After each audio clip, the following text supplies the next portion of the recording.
me engoliu. E aí eu sou prova viva, né, de que Deus continua operando. Deus continua salvando e Deus tem um plano para nós. Nós estamos aqui ouvindo a Berta, né, contar a história do avivamento. Irmãos, o que é que precisou de um avivamento? Arrependimento. Para haver um avivamento novamente. Irmãos, isso é tão sério, eu estou tremendo de nervosismo, mas de temor. De pisar aqui onde grandes homens pisaram aqui.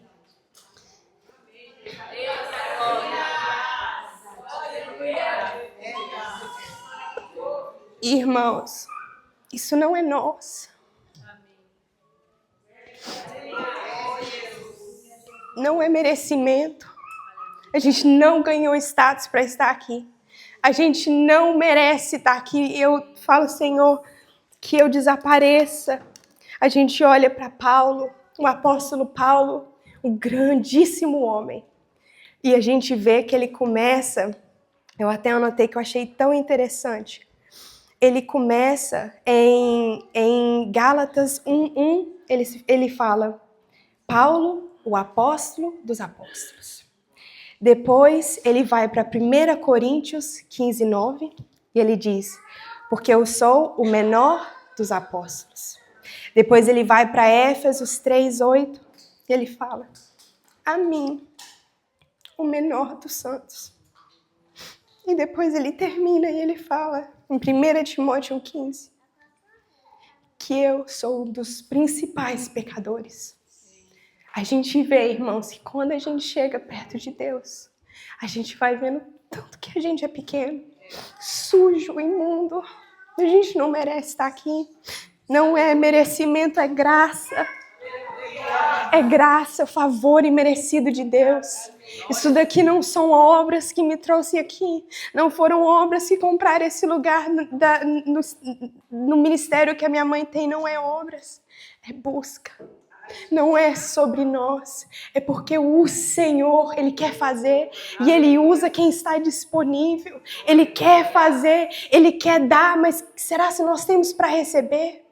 Será que o nosso coração está aberto? Ou em meio a tantas coisas, tantas responsabilidades, a gente deita e fala aquela oração Ctrl+C, Ctrl+V, amanhã eu tento. E aí o amanhã nunca chega. E aí, igual minha mãe estava contando, eu comecei... Deixa eu enxugar minhas lágrimas, né? Eu comecei em Birmingham, né? Eu comecei forte.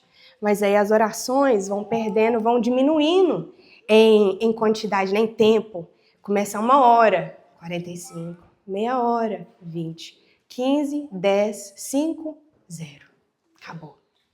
E à medida que eu fui perdendo o tempo de oração, irmãos, por causa disso que quando a gente vai orar, dá tanto sono, dá tanta preguiça, começa uma abrição de boca, começa um monte de pensamento, amanhã eu tenho que lavar roupa, eu tenho que lavar vasilha, amanhã eu tenho que acordar qual horário, amanhã eu tenho que fazer isso, eu tenho que fazer aquilo. E aí o Espírito Santo fica e eu. Aonde que eu estou nos seus planos? Aonde que eu estou? E o inimigo das nossas almas, ele não se cansa. Ele não pensa, você não tem tempo para mim, eu desisto. Ele continua, e ele continua, e ele continua, até que ele encontra espaço. E ele encontrou. E quando ele encontrou, a minha mãe já contou o meu testemunho, né? Mas eu gostaria de falar de um outro lado. Porque eu sei que quando a gente olha por fora, o pecado ele é tão atraente, ele mostra de uma forma como se, eu não quero perder. Eu não quero mensal, né, que a gente fala, eu não quero... todo mundo parece que está gostando tanto e eu tô de fora. E aí, à medida que você vai entrando no pecado, uma das coisas que, igual minha mãe falou, eu tentei suicidar, tomei quase 80 pílulas. Irmãos, um detalhe foi que no dia que eu tentei me suicidar, eu estava no quarto de hospital sozinha. No NHS, eles não permitem visitas. Irmãos, o inimigo jogou isso na minha cara. Até quando você tenta se matar, ninguém se importa. No dia que você tentou morrer, ninguém veio te visitar. Agora você tenta de novo e se mata. Porque se eles não se importam quando você está na beira da sua morte, por que se importaria viva? Olha o quanto que o inimigo é sujo. Enquanto isso, estava a minha mãe, a pastora Michele lá fora, pedindo para entrar, e eles não deixavam, e eu não sabia. E eu pensando, meu Deus, eu sou tão odiada assim pelos meus pais, que no dia de eu tentar me suicidar, até aí eles não se importam comigo. Mentira, irmãos. Satanás estava colocando isso na minha mente, os meus pais estavam tentando entrar, o meu pai estava em oração com a Stephanie, intercedendo, que a Stephanie descobriu, né? O mundo dela desmoronou. Mas, irmãos, eu vejo que na minha história, o que me trouxe aonde eu estou hoje, e há tanto trabalho ainda para ser feito, eu olho para Jesus, eu falo, Jesus, a obra não está completa. Enquanto a gente está vivo, a gente está em processo. A gente está em processo, irmãos, ninguém aqui é santo demais. Se você fosse perfeito, você não precisaria de Deus. E se você não precisa de Deus, então o seu caminho não é céu. O seu caminho não é céu. Porque Deus não divide a glória dele. Se você é perfeito, se você não se arrepende, irmãos, analise o seu coração. É muito fácil você vir num lugar como esse, um lugar histórico, um lugar de arrependimento, um lugar de avivamento e voltar para casa, para a rotina, para as tarefas do dia a dia e se esquecer daquilo que o Senhor falou. Deus tem falado tanto, de ouvir ali Evan Roberts, com 13 anos, despertou essa vontade dentro do coração dele de orar. Olha a idade, 13 anos. 13 anos, era uma criança, um pré-adolescente, e Deus usou. Deus pode usar qualquer um. E Deus está nos chamando ao posicionamento. O avivamento começa com arrependimento. Começa com os corações quebrantados, quando a gente rasga o nosso coração e a gente olha como Paulo começou, ele começou, eu sou apóstolo. Depois ele desceu, dos pecadores, eu sou o principal. Paulo, irmãos, Paulo, grande homem. Irmãos, eu fico pensando, Pedro, a sombra de Pedro curava. As pessoas falam, a Bíblia conta, que eles tiravam, em Atos, na verdade, eles tiravam as orlas de Paulo. Eles guardavam as orlas para curar os enfermos. Não era a orla, era a presença que Paulo carregava. Imagina, irmãos, eles colocavam os enfermos para que Pedro andasse e a sombra dele curasse. Isso é presença, isso é intimidade. E o que nós vivemos antes, nós podemos viver novamente. Eu gostaria de ler Mateus 13:15. Quem puder abrir, Mateus 13:15. Onde está escrito.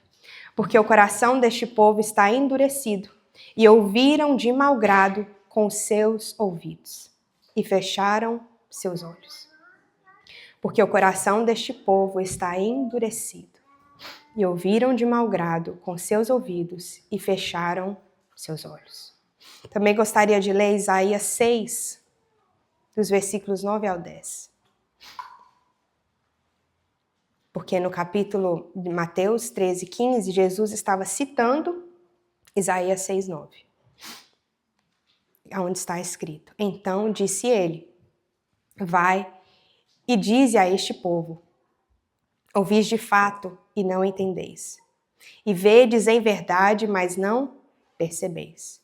Engorda o coração deste povo, endurece-lhes os ouvidos e fecha os olhos. Não venha ele a ver com seus ouvidos e ouvir com seus ouvidos, e a entender com seu coração e converter-se a ser sarado. Nós percebemos aqui, irmãos, que a rejeição à voz de Deus leva à insensibilidade espiritual. No meu processo, que uma das coisas que me levaram à queda é que o Espírito Santo ele vai falando, ele é aquela voz que fica no seu ouvido. E eu falei uma vez, Espírito Santo, deixa de ser chato, tá até vergonha de falar isso aqui, e me deixa em paz, irmãos. E essa voz silenciou. Eu não ouvia mais essa voz. E foi a partir desse momento que foi ladeira abaixo. Mas foi ladeira, foi tanta coisa que eu não sei o que eu posso falar no altar, porque é coisa muito muito suja, é muito pesada. E às vezes quando você fala, as pessoas mudam a imagem, né? Então, eu não tenho problema de falar para quem está precisando, mas para não escandalizar, nós vamos manter no suicídio, nas drogas e no álcool. Mas se você souber de alguém, algum jovem que está passando, pode passar meu número, irmãos.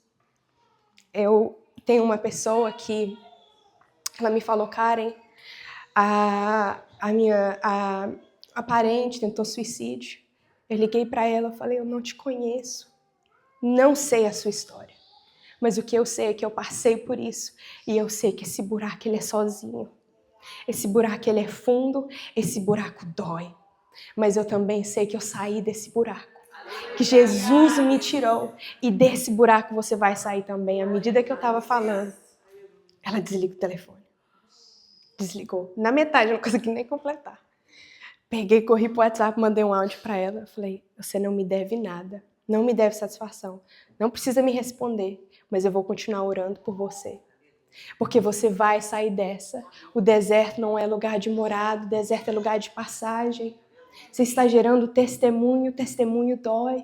A minha mãe conta, né, que ela falou a Deus que ela não queria ter filha para ir para o inferno, mas Deus ainda permitiu eu passar pelo que eu passei. É gerar testemunho, irmãos. E gerar testemunho dói tanto porque fica as cicatrizes.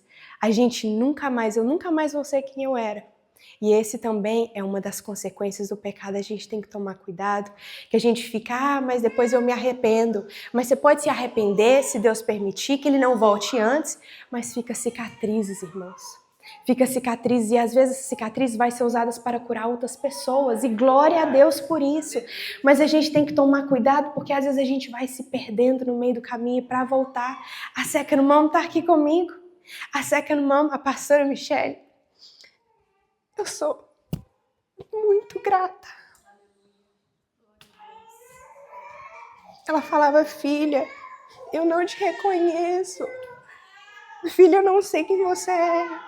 Por que você está fazendo isso? Volta. Volta. Irmãos, para reconstruir esse testemunho, irmãos, eu não choro de arrependimento, eu não choro porque eu estou triste, eu não choro porque eu estou machucada, eu choro porque eu vejo o cuidado de Deus. São pessoas, assim, que Deus coloca, não